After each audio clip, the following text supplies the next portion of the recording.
रेवा एक छोटे से शहर की सीधी सादी, संस्कारी और पढ़ाई में होशियार लड़की थी। वह अपने माता पिता की आंखों का तारा थी और उनकी उम्मीदों का एकमात्र सहारा भी। उसका सपना था कि वह पढ़ लिखकर एक अच्छी नौकरी करे और अपने माता पिता को गर्व महसूस कराए। शहर के कॉलेज में दाखिला लेने के बाद उसकी जिंदगी नई रफ्तार पकड़ने लगी थी। किताबों की दुनिया में खोई रहने वाली रेवा को दोस्ती का ज्यादा शौक नहीं था, लेकिन क्लास के कुछ सहपाठी उसके अच्छे दोस्त बन गए थे।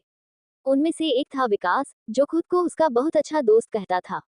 लेकिन रेवा को नहीं पता था कि जिस पर वह इतना भरोसा कर रही थी, वही उसकी जिंदगी को नर्क बनाने वाला था। वह काली रात, एक दिन विकास ने रेवा को अपनी बहन की बर्थडे पार्टी में बुलाया। पहले तो वह मना करने लगी, लेकिन विकास के बार बार जोर देने पर वह चली गई।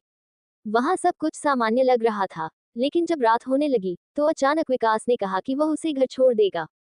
रेवा को यकीन था कि वह उसका अच्छा दोस्त है, इसलिए वह बेफिक्र होकर उसकी गाड़ी में बैठ गई। लेकिन कुछ दूर जाने के बाद उसने गाड़ी एक सुनसान जगह पर मोड़ ली। रेवा ने जब इसका कारण पूछा, तो उसने बहाना बना दिया कि उसे किसी दोस्त से मिलना है। जैसे ही गाड़ी रुकी, अचानक 4 लोग वहां आ गए, विकास, रोहित, संजय और आदित्य। रेवा कुछ समझ पाती, इससे पहले ही उन्होंने उसे पकड़ लिया और उसकी चीखों को रात के अंधेरे में दफन कर दिया।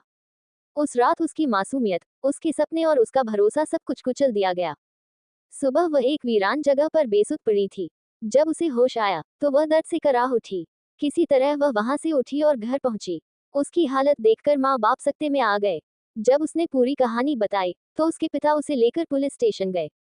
लेकिन वहां जो हुआ, वह उससे भी दर्दनाक था। पुलिस वालों ने रिपोर्ट लिखने से मना कर दिया और उल्टा कहा, लड़की होकर रात में बाहर क्यों गई थी। रेवा और उसके परिवार को धमकियां मिलने लगी। समाज ने उसे ताने देने शुरू कर दिए, मानो गलती उसी की थी। लेकिन वह हारी नहीं। उसने ठान लिया कि वह अपने साथ हुए अन्याय का बदला लेकर रहेगी।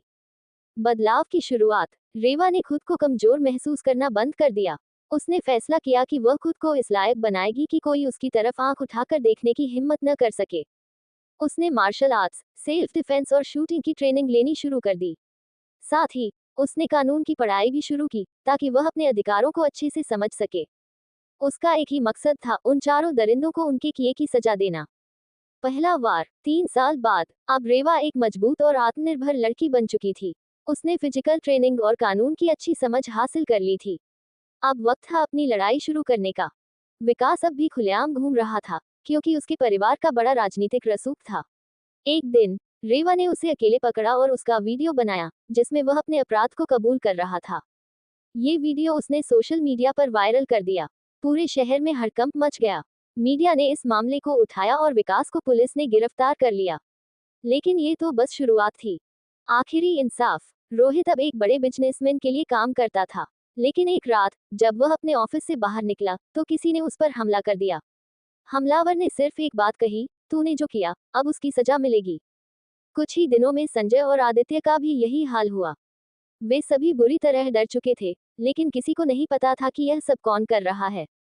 आखिरकार पुलिस ने इन चारों को गिरफ्तार किया, और रेवा की हिम्मत के कारण उन्हें कड़ी सजा हुई। जीत की कहानी, आज रेवा सिर्फ अपने लिए ही नहीं, बल्कि उन तमाम लड़कियों के लिए एक मिसाल बन चुकी थी जो अन्याय का शिकार हुई थी। उसने साबित कर दिया कि एक लड़की सिर्फ कमजोर नहीं होती, अगर उसके साथ अन्याय हो तो वह महाकाली भी बन सकती है। अब वह एक वकील बन चुकी थी और दूसरी लड़कियों को उनके हक की लड़ाई लड़ना सिखा रही थी। उसकी कहानी हर उस लड़की के लिए एक प्रेरणा थी, जिसने कभी अन्याय सहा हो। अगर तुम्हारे साथ अन्याय हुआ है, तो डरने के बजाय उठो, लड़ो और अपने इंसाफ के लिए आवाज उठाओ।